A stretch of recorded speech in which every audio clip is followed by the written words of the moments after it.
2, 3, come on.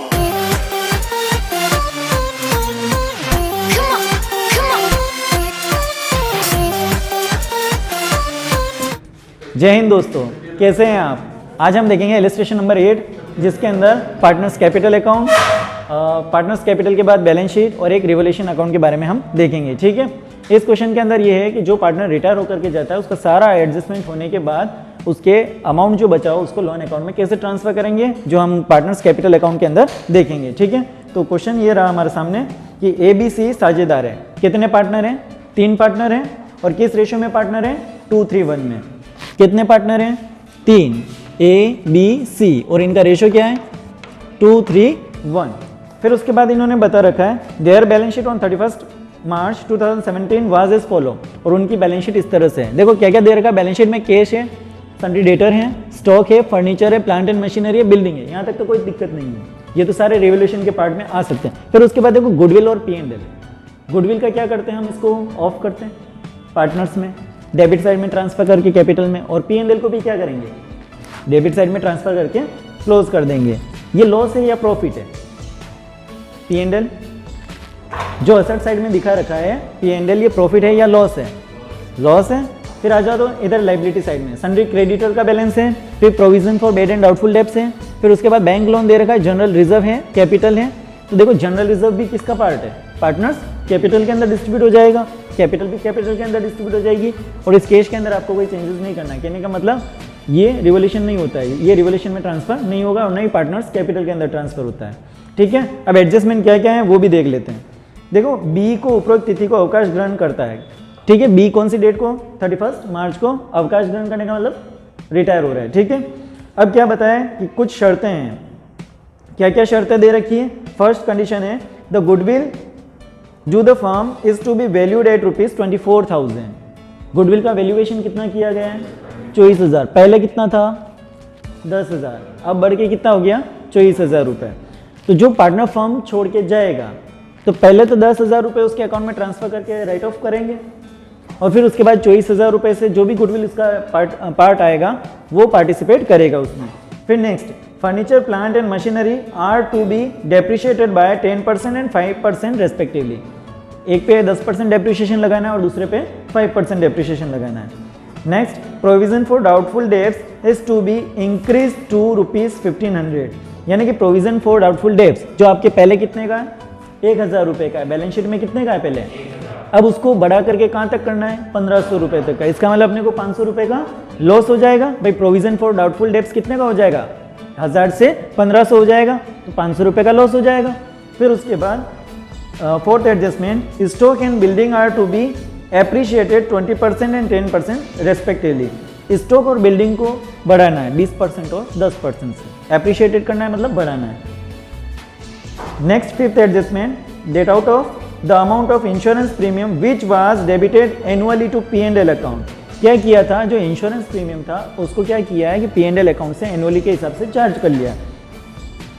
Account ₹1,500 be carry forward for unexpired insurance on 31 March 2017। जबकि insurance premium क्या होता है? Prepaid insurance होता है। उसको क्या किया था? P&L से अनएक्सपायर्ड एक्सपेंसेस के रूप में डेबिट कर दिया था। उसको क्या करना है? आपको वापस शो करना है। तो इसका मतलब इंश्योरेंस प्रीमियम आपके लिए फायदे वाली चीज़ होगी। एसेट साइड में दिखाई जाती है। भाई इंश्योरेंस का पैसा तो हमेशा पहले से बताते हैं, है ना, ये खर्चा है, लेकिन वो अनएक्सपायर्ड एक्सपेंसेस है। वो जब साल पूरा कंप्लीट होगा तब एक्सपेंस खत्म होगा, पहले थोड़ी खत्म होता है। तो इसका मतलब ये 1,500 रुपये हम दिखाएंगे, नई बैलेंस शीट में भी दिखाएगा और हमारे रिवोल्यूशन में भी आएगा, क्योंकि हमने क्या किया था? उसको P&L अकाउंट में डेबिटेड कर दिया था खर्चा मान के। फिर उसके बाद बता रहे हैं P&L 1,500 कैरी फॉरवर्ड हो गया। फिर नेक्स्ट आ रहा है sixth adjustment, that a provision for 2,000 be made in respect of outstanding salary.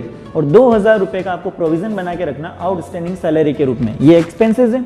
Outstanding salary का बताओगे, यानी कि रिवोल्यूशन में भी आएगा, नई बैलेंस शीट में भी आएगा। अब आपको क्या करना है? पास journal entries and prepare revolution account, partners capital account और न्यू बैलेंस शीट। ठीक है, आपको क्या क्या तैयार करना है? जर्नल एंट्री करनी है, फिर उसके बाद रिवोल्यूशन अकाउंट बनाना है, पार्टनर्स कैपिटल अकाउंट बनाना है और न्यू बैलेंस शीट बनानी है। ठीक है, तो जर्नल एंट्री सिंपल ही है, जो हम ट्रांजेक्शन करते हैं उसकी जर्नल एंट्री बनेगी। तो चलो यहाँ पर सबसे पहले देखते हैं फर्स्ट एडजस्टमेंट क्या हो रहा है। सबसे पहले ये जो बैलेंस शीट है इसके अंदर ऐसी कौन सी चीज़ है जो बिना एडजस्टमेंट के सीधा पार्टनर्स कैपिटल के अंदर हम ट्रांसफर कर सकते हैं। सबसे फर्स्ट आती है कैपिटल, जो आपको हमेशा ट्रांसफ़र करनी है बिना कुछ कहे। तो कैपिटल ट्रांसफ़र कर देते हैं, किस नाम से ट्रांसफ़र करेंगे? By balance BD। कितना अमाउंट? 45,000, 45,000 और 30,000। ठीक है, ये चीज़ें हो गई। फिर उसके बाद इस लाइबिलिटी साइड में देखो, ऐसी कोई चीज़ है जो ट्रांसफ़र कर सकते हैं? General reserve. जनरल रिजर्व कितने का है? 20,000 रुपये का। किस रेशो में डिस्ट्रीब्यूट करना है? 2:3:1 में। कितना कितना अमाउंट आ जाएगा? ठीक है, तो यहाँ पर अब क्या करेंगे, A, B और C का जो रेशो है वो 2:1 है। ठीक है, अब इस 2:1 में क्या करेंगे, जो जनरल रिजर्व का अमाउंट है 20,000 रुपये, इसको डिस्ट्रीब्यूट करें। अब जनरल रिजर्व का पैसा जब ट्रांसफर करेंगे तो पार्टनर्स कैपिटल के क्रेडिट साइड में ट्रांसफर करेंगे। किस नाम से लिखेंगे? Bye general reserve. कितना अमाउंट आ जाएगा? 8,000, 8,000 और 4,000। इस तरह से 20,000 रुपये डिस्ट्रीब्यूट कर दिए, यानी कि दो चीज़ें हमारी ट्रांसफर होगी, कैपिटल और जनरल रिजर्व। फिर उसके बाद bank loan, provision for bad debts, ये सारे एडजस्टमेंट में जाएंगे। फिर उसके बाद देखो cash, stock, furniture, plant and machinery, building. अब बचा गुडविल और P&L। तो गुडविल और P&L को ट्रांसफर करेंगे। किस साइड में ट्रांसफर करेंगे? डेबिट साइड में। किस नाम से लिखेंगे? To goodwill. ये कौन सी गुडविल है? जो बैलेंस शीट के अंदर दे रखी है, जिसको क्या करना है? ऑफ करना है। ठीक है, कितने की है? 10,000 की। गुडविल कितने की है? 10 की है। 2:1 में डिस्ट्रीब्यूट करेंगे। 4,000, 4,000 और 2,000। अब बचा है P&L का अमाउंट, इसको भी डिस्ट्रीब्यूट करना है। यहाँ लिखेंगे टू P&L अकाउंट। कितना अमाउंट? 5,000 है, तो 2,000, 2,000 और 1,000। ठीक है, इस तरह से हमने बिना कुछ एडजस्टमेंट अभी पढ़े हमने क्या किया, बैलेंस शीट के अंदर जो चीज़ें ट्रांसफर हो सकती थी वो ट्रांसफर कर दी। अब एडजस्टमेंट लेके चलते हैं। सबसे फर्स्ट एडजस्टमेंट है, फर्म की ख्याति का मूल्य 24,000 रुपये होगा। फर्म की गुडविल का वैल्यूएशन कितना किया गया है? 24,000 रुपये। तो देखो 24,000 रुपये पूरी फर्म की गुडविल है। ठीक है, इसमें जाने वाला पार्टनर कौन है? रिटायर कौन हो रहा है? बी का पार्ट कितना है? 2। कितने में से? 2/5। तो इसका मतलब ये 2/5 पार्ट लेगा। फर्म की गुडविल का 2/5 कितना हो जाएगा? 24,000 इंटू 2/5 करेंगे, कितना होगा? कितना होगा? 9,600। अमाउंट आएगा 9,600 रुपये। ठीक है, अब ये 9,600 रुपये ये पार्टनर भरेंगे किस रेशो में? 2:1 रेशो में। समझ में आएगा? क्योंकि इसमें ये क्वेश्चन में ये नहीं कहा है कि कौन पार्टनर कितना सेक्रीफाइस कर रहा है। जो इनका ओल्ड रेशियो है वही क्या हो जाएगा? गेन रेशियो हो जाएगा। तो यहाँ पर गेन रेशियो क्या है? 2:1। तो 9,600 को जब 2:1 रेशियो में डिस्ट्रीब्यूट करेंगे तो क्या अमाउंट आएगा?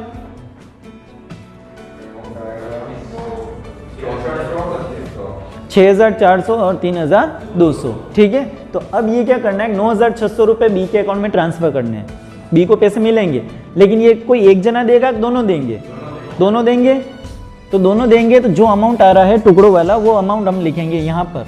क्या लिखेंगे? बाय, कौन देगा? पहले तो ये देगा, तो बाय एस कैपिटल अकाउंट, और यहाँ लिखेंगे बाय बीस कैपिटल अकाउंट। ये कैपिटल अकाउंट जो लिख रहे हैं ये कौन सा अमाउंट है? गुडविल का अमाउंट है। समझ में आ रहा है? तो ये अमाउंट यहाँ बी नहीं लिखेंगे, यहाँ सी लिखेंगे, क्योंकि बी के अकाउंट के अंदर ट्रांसफर हो रहा है। ठीक है, तो यहाँ एस कैपिटल अकाउंट और टू सी कैपिटल अकाउंट, ये दोनों अमाउंट ट्रांसफर होकर किसके अकाउंट में लिखने हैं? बी के अकाउंट में। तो देखो बी के अमाउंट में कितना? 9,600 रुपये के जब हमने टुकड़े किए कितना आ जाएगा? 6,400 ए से और 3,200 रुपये बी के अकाउंट से सी के अकाउंट से चार्ज किए जाएंगे। अब यही अमाउंट बी के अकाउंट में तो जुड़ गए। अब यही अकाउंट में किन के अकाउंट से माइनस करेंगे? ए और सी के। कितना कितना अमाउंट? 6,400 और 3,200। ये डेबिट साइड में लिखने का मतलब क्या हुआ? इनके अकाउंट से पैसे कट जाएंगे। समझ में आ गया? कौन सा अमाउंट है ये? गुडविल वाला अमाउंट है 9,600 का। 9,600 कैसे आया है? 24,000 की गुडविल का 2/5 पार्ट किया है। 2/5 कहाँ से आया? इनका रेशियो। अब ये 6,400 और 3,200 जो ए के अकाउंट से चार्ज किया है और सी के अकाउंट से चार्ज किया है, किसके अकाउंट में जोड़ा था हमने? बी के। तो यहाँ लिखेंगे टू बी कैपिटल अकाउंट। ठीक है, ये कौन सा अमाउंट है? गुडविल का अमाउंट है। ठीक है, ये होने के बाद अब एडजस्टमेंट देखते हैं आगे के। फर्नीचर पर 10% और संयंत्र पर 5% की दर से आपको क्या लगाना है, डेप्रिसिएशन लगाना है। तो चलो डेप्रिसिएशन लगाना है फर्नीचर पर और प्लांट एंड मशीनरी पर। तो फर्नीचर कितने का है, 10,000 रुपये का है। 10,000 का कितना परसेंट, 10%, कितना होगा 1,000 रुपये। रिवोल्यूशन में लिखा जाएगा, वैल्यू डाउन हो रही है। डेबिट साइड या क्रेडिट साइड, डेबिट साइड किस नाम से लिखेंगे, टू फर्नीचर अकाउंट, कितना 1,000।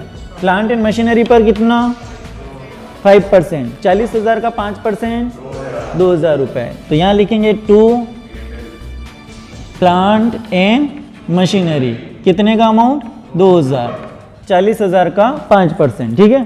फिर उसके बाद नेक्स्ट एडजस्टमेंट क्या है, संदिग्ध ऋणों के लिए आयोजन 1500 तक बढ़ाना है, यानी कि जो आपके प्रोविजन फॉर डाउटफुल डेब्ट्स है उनको 1500 तक करना है। पहले कितने के 1000, अभी आपको 1500 तक क्रिएट करके रखना है, यानी कि आपको अंदाजा है 500 रुपये का और लॉस होगा। तो ये लॉस हो रहा है, तो यहाँ लिखेंगे to provision for bad and doubtful debts, कितना अमाउंट 500। नेक्स्ट संदिग्ध ऋण हो गया। फिर स्टॉक का मूल्य 20% से वो भवन का मूल्य 10% से बढ़ाना है। स्टॉक और बिल्डिंग दोनों का वैल्यूएशन बढ़ाना है, ठीक है। तो देखो स्टॉक कितने का है, 30,000 रुपये का। 30,000 का कितना परसेंट, 30,000 पर कितना परसेंट, 20%। 30,000 का 20% कितना होता है 6,000 रुपये। वैल्यू बढ़ रही है, फायदा हो रहा है, तो किस नाम से लिखेंगे, बाय स्टॉक, कितना अमाउंट 6,000 रुपये, ठीक है। और दूसरा किसका वैल्यूएशन बढ़ रहा है, बिल्डिंग का, कितना 10%। बिल्डिंग कितने की है 60,000 की, 10% 6,000 रुपये, किस नाम से लिखा जाएगा, बाय बिल्डिंग अकाउंट, ठीक है। फिर नेक्स्ट बीमा प्रीमियम की राशि, देखो जिसको क्या किया था, खर्चा मान के P&L से चार्ज कर लिया था, उसको क्या करना है, वापस दिखाना, अनएक्सपायर्ड एक्सपेंसेस के रूप में शो करना है। भाई अनएक्सपायर्ड एक्सपेंसेस हुआ क्योंकि वो एक्सपायर नहीं होता है, वो वहाँ से शुरू होता है और जब ईयर एंड होगा तब जाके वो खत्म होगा, ठीक है। तो क्या करेंगे, इसको शो करेंगे, प्रीपेड इंश्योरेंस के नाम से शो करेंगे। तो किधर फायदा हो गया, वापस क्रेडिट साइड में लिखा जाएगा, किसके, रिवोल्यूशन अकाउंट के। तो यहाँ बाय प्रीपेड इंश्योरेंस प्रीमियम या इंश्योरेंस अकाउंट, कितने का इंश्योरेंस है 1500 रुपये का, ठीक है। फिर नेक्स्ट अद्यत वेतन के लिए 2,000 रुपये का प्रावधान किया जाए, यानी कि आउटस्टैंडिंग सैलरी के लिए आपको प्रोविजन बना के रखना है, कितने का 2,000। तो इसका मतलब ऐसी सैलरी जो आपने पे नहीं की है, और जो पे नहीं की है इसका मतलब वो लाइबिलिटी हो जाती है, सैलरी तो है, तो इसका मतलब इसको शो करेंगे टू आउटस्टैंडिंग सैलरी, कितना 2,000 रुपये। ये हमारे लिए लॉस वाली चीज हो गई, तो इसको हम डेबिट साइड में लिख देंगे रिवोल्यूशन अकाउंट के। अब क्या करेंगे, रिवोल्यूशन अकाउंट के डेबिट और क्रेडिट की टोटल देखेंगे, तो इसके अंदर आपको पता चलेगा प्रॉफिट हो रहा है या लॉस हो रहा है। यहाँ पता चलेगा प्रॉफिट यानी क्रेडिट साइड की टोटल ज़्यादा है, दिख रहा है आपको, कितना अमाउंट है क्रेडिट साइड की 13,500, जबकि डेबिट में कितनी टोटल है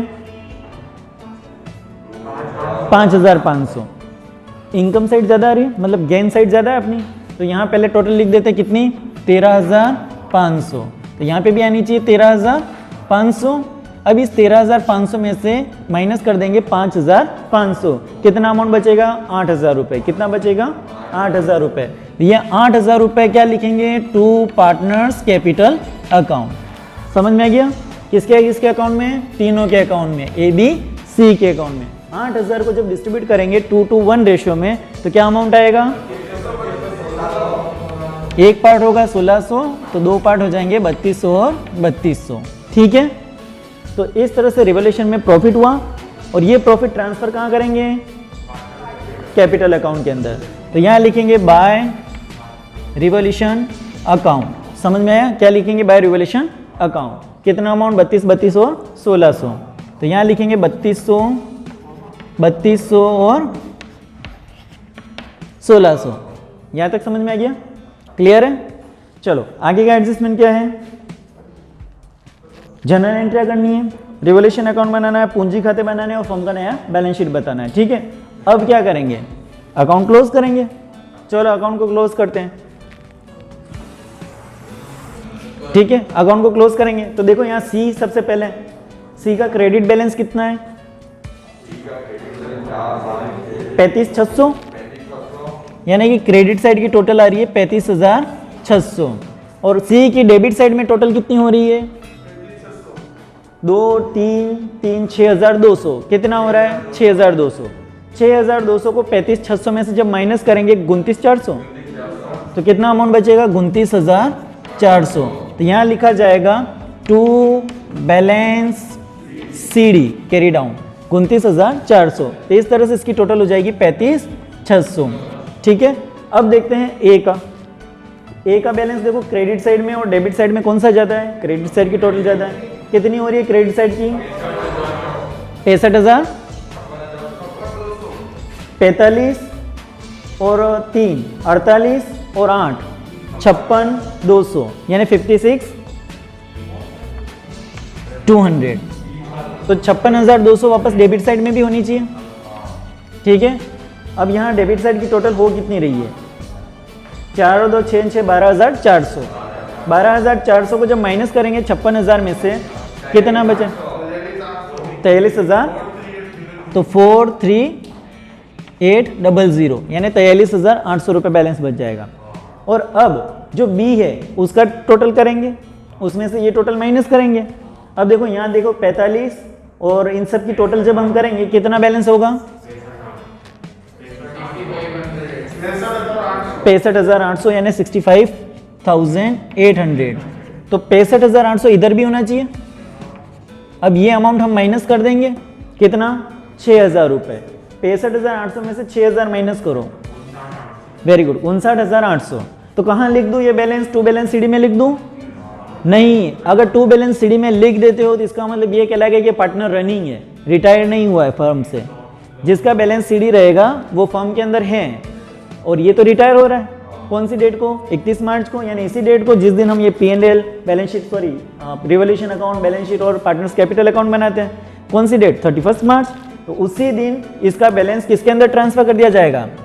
टू बीज लोन अकाउंट में। भले सवाल में कुछ कहा है या नहीं कहा है, लोन अकाउंट में ट्रांसफर करना है नहीं करना है, आप लोगों को बैलेंस में नहीं लिखना है, किसके अंदर ट्रांसफर कर देना है? जब आपको इंफॉर्मेशन सफिशिएंट नहीं दी हो कि बी के पैसे का पेमेंट किया गया है या नहीं किया गया। अपन ने पढ़ा था ना, 4 मेथड पढ़े थे, उसमें फर्स्ट में क्या था? पूरा पेमेंट, लमसम पेमेंट के बारे में बताया था। अगर आपके पास पैसा है तो पेमेंट कर दीजिए, अगर आपके पास पैसा नहीं है तो लोन लेकर के पेमेंट कीजिए।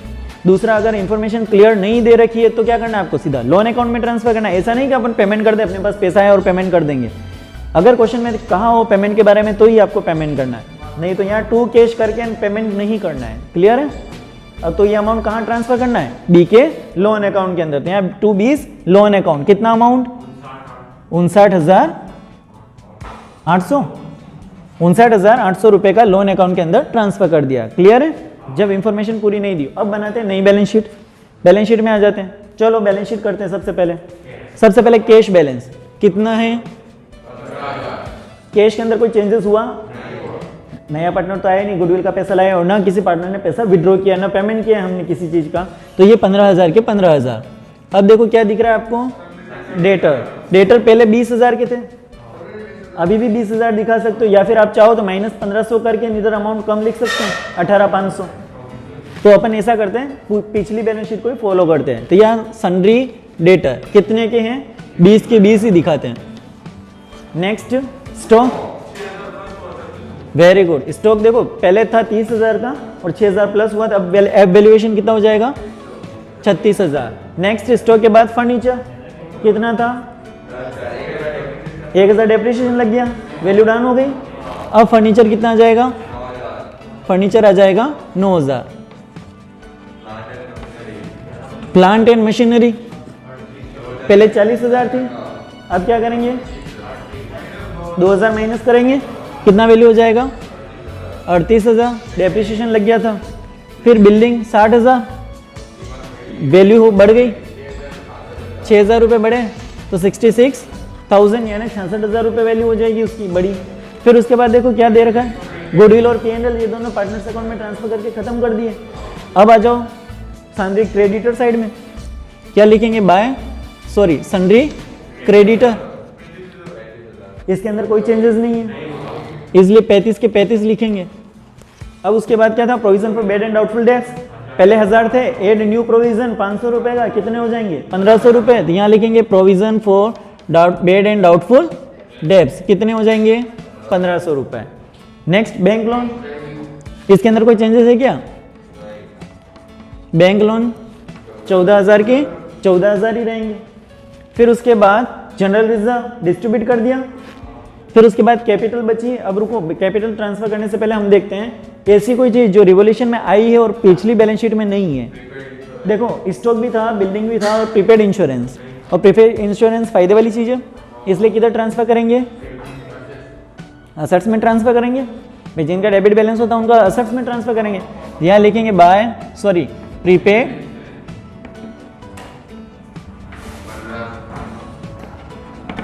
प्रीपेड इंश्योरेंस, कितना 1500 रुपए। ठीक है, ये एक नई चीज थी। अब इधर देखो, फर्नीचर हो गया, plant and machinery, provision for doubtful outstanding salary, ये नया है, बैलेंस शीट में था नहीं पिछला। कितना है आउटस्टैंडिंग सैलरी? 2000। लाइबिलिटी में दिखाऊं तो यहाँ लिखेंगे आउटस्टैंडिंग सैलरी 2000, ये हो गया। फिर उसके बाद देखो पार्टनर्स कैपिटल आ गया।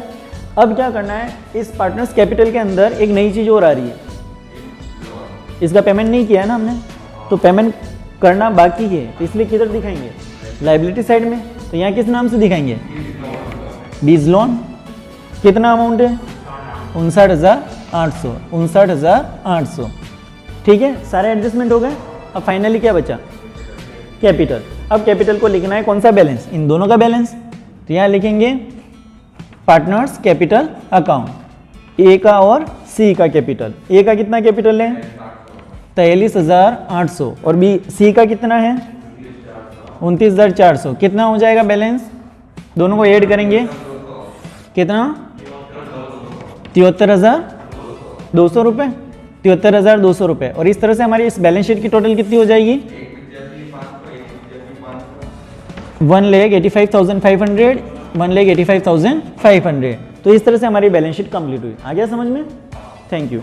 तो दोस्तों, आपको हमारा ये वीडियो कैसा लगा आप हमें ज़रूर बताइए। आप हमारे इस वीडियो को लाइक कीजिए, शेयर कीजिए और चैनल को सब्सक्राइब कीजिए। Thank you.